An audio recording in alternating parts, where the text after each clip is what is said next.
Deux arrêts plus récents marquent un rééquilibrage de la Cour suprême du Canada. L'arrêt Broker et contre Markovitz de 2007 qui concernait le le divorce judaïque qu'un mari avait convenu dans le cadre de l'entente civile d'octroyer à son épouse et qu'il ne souhaitait plus faire ensuite.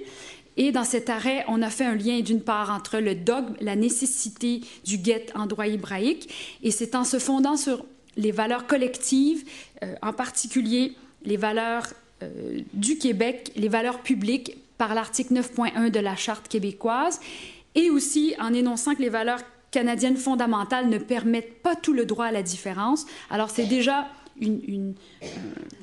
la Cour suprême réajuste le tir, ce qu'elle a fait de façon encore plus manifeste dans l'arrêt du gouvernement d'Alberta contre la colonie utérite qui concernait les membres d'une communauté qui refusaient d'être photographiés sur leur permis de conduire puisque la photographie est contraire à leurs convictions. Et la Cour suprême, même si elle s'est montrée d'avis que ce règlement contrevenait à la liberté de religion, il a été validé en vertu du premier article de la Charte, et on fait encore beaucoup état de valeurs collectives, de valeurs canadiennes fondamentales, et on mentionne que le multiculturalisme où plusieurs religions coexistent ne permet pas de protéger toutes les valeurs.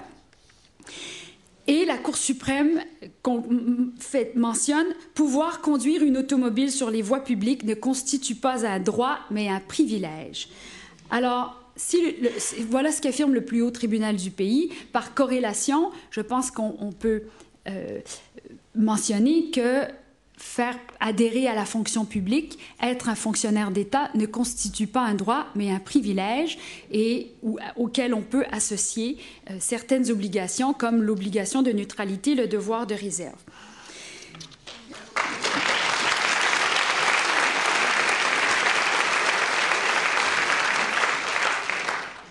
Ce tournant de la Cour suprême nous permet de croire qu'une législation qui aurait l'objectif gouvernemental important et réel de protéger la laïcité pourrait être validée par la Cour. Et d'autres arrêts, l'arrêt Edwards Books, un gouvernement pouvait légiférer pour des fins laïques. Je souligne également que l'arrêt de la colonie utérite mentionne que l'accommodement raisonnable ne s'applique pas à l'action législative de l'État.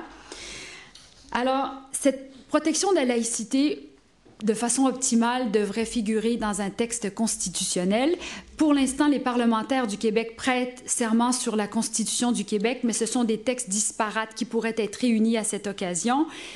Alternativement, cela pourrait se faire par le biais de la Charte québécoise des droits et libertés ou via une charte de la laïcité. Nous avons également un précédent important en matière de législation pour protéger les droits collectifs.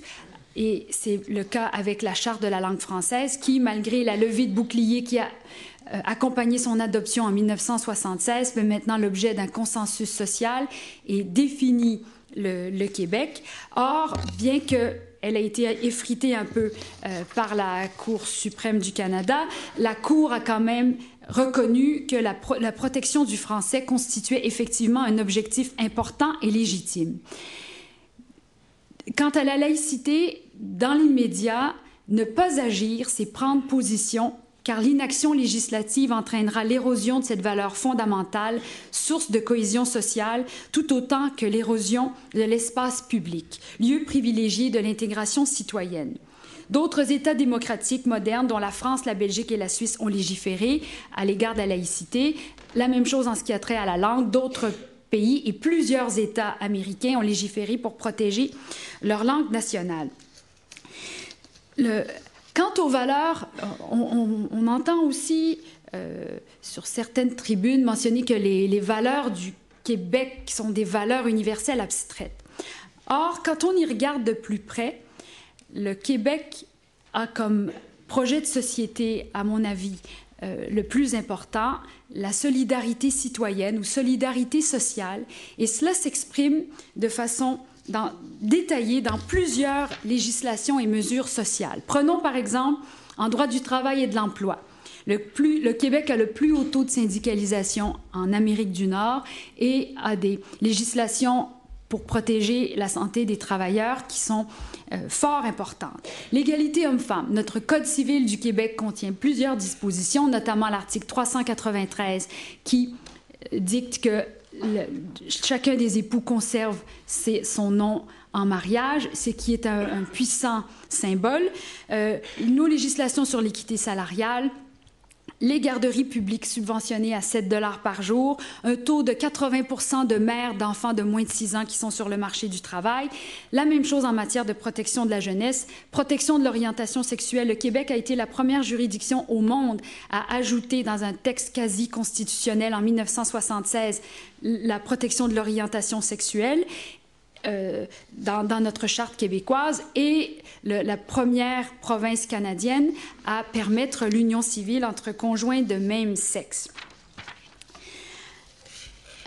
Je souligne aussi que la charte québécoise, contrairement à la charte canadienne, n'est pas fondée sur la suprématie de Dieu et qu'elle privilégie des valeurs collectives.